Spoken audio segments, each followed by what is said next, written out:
2020 26 अप्रैल को मेरे शौहर को अरेस्ट कर लिया गया। वो अरेस्टिंग मेरे लिए एक ऐसा पहाड़ था जो मुझ पर अचानक से टूटा था और मेरे बच्चों पर। उस टाइम मेरे जो बच्चे थे वो बहुत छोटे थे, उनको समझा पाना भी मेरे लिए बहुत ज़्यादा मुश्किल और तकलीफ दे था। हम लड़ते रहे, आगे बढ़ते रहे और लोगों से गुजारिश करते रहे कि कोई आगे बढ़कर हमारी मदद करे, पर सो कॉल्ड जो सेकुलर पार्टीज हैं उन्होंने किसी ने भी हमारे लिए कोई आवाज़ बुलंद नहीं करी। हमारे से मुराद मेरे सिर्फ शिफा के लिए नहीं है, क्योंकि शिफा से अलग भी बहुत सारे लोग CNRC के प्रोटेस्ट में अरेस्ट हुए थे।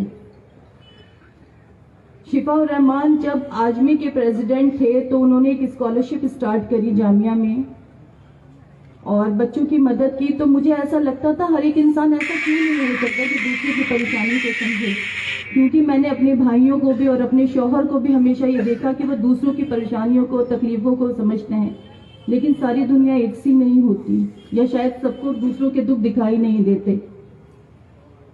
खैर, बात अगर ज्यादा की जाए तो बहुत लंबी हो जाएगी, आप सब लोग बोर भी हो जाएंगे। बात को शॉर्ट करते हुए मैं आपसे ये कहूंगी, मैं उस चिड़िया की तरह हूं जिसने एक आंधी में अपने बच्चों को अपने परों में समेट रखा है कि कहीं कोई तेज हवा चल जाए और हम लोग ना बिखर जाएं, क्योंकि हम लोग तो पहले से ही बहुत बिखरे हुए हैं। मैं आप लोगों से किसी वाहवाही की तलबगार नहीं हूँ। मैं आज अकेली खड़ी हुई हूँ और खड़े होने का भी रीजन मैं आपको बताऊंगी, क्योंकि बहुत सारे लोग ये सवाल करते हैं कि इलेक्शन में खड़े होने से शिफा और रहमान बाहर नहीं आ जाएंगे।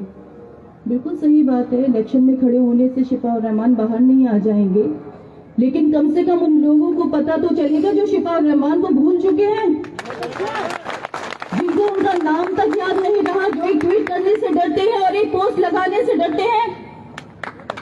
क्या गलती थी मेरे शौहर शिफा और रहमान की कि उसने आप लोगों के लिए आवाज उठाई? आज क्या होता अगर CNRC का जो हमारे ऊपर लागू होने जा रहा था वो लागू हो जाता? आप में से जाने कितने लोग अपने अपने पेपर्स तैयार करने में लगे हुए होते। मेरा शौहर 4.5 साल से जेल में पड़ा है और किसी को इस बात का एहसास नहीं कि किसी की रात की नींद हराम नहीं होती इस चीज को सोच के कि मैं तन्हा अपने बच्चों के साथ रह रही हूँ। कैसे आप लोगों को इतनी सुकून भरी नींद आ जाती है? आज मैं खड़ी हूँ, लोग मुझे नेगेटिव कमेंट्स कर रहे, तुम्हारा मियाँ कैसे आ जाएगा, तुम B पार्टी के साथ हो। कैसे मैं B पार्टी के साथ हो सकती हूँ? मेरा शौहर किससे लड़ते हुए जेल में गया है? मेरा शौहर आप लोगों के लिए लड़ते हुए गया है, हर उस माइनॉरिटी के लिए लड़ते हुए गया है जिनके खिलाफ वो अंधा कानून लागू करने जा रहे थे। अगर वो लागू हो जाता, आप ये सोचिए, बद से बदतर हालात हो जाते। तो मेरी आप लोगों से सिर्फ एक ये गुजारिश है, अगर मैं कुछ कम या ज्यादा बोली हूँ, हो सकता है मैं इमोशन में बह गई हूँ, तो प्लीज मुझे माफ कीजिएगा, लेकिन मेरी तकलीफ को समझिएगा।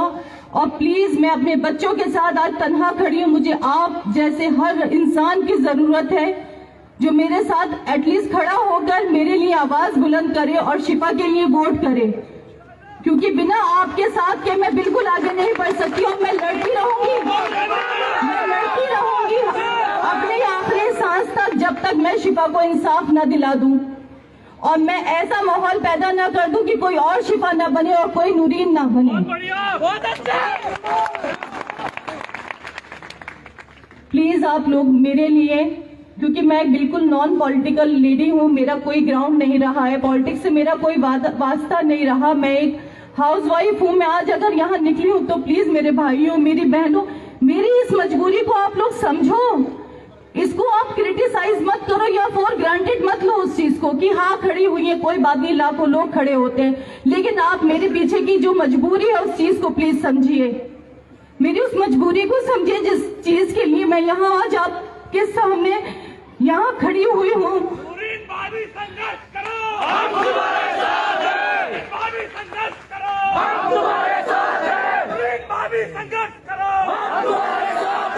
क्योंकि मैंने कहीं से कहीं तक ही नहीं सोचा था कि मैं इतने लोगों को फेस करूंगी, और मैं रोना भी नहीं चाहती, क्योंकि जब तक मैं खुद मजबूत नहीं रहूंगी तो मैं आपको क्या मजबूती दूंगी।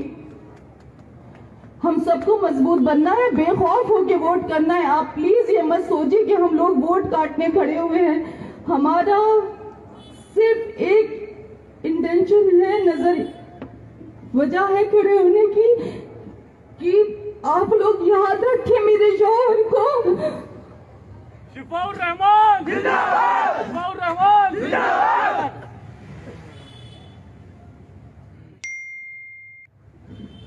सॉरी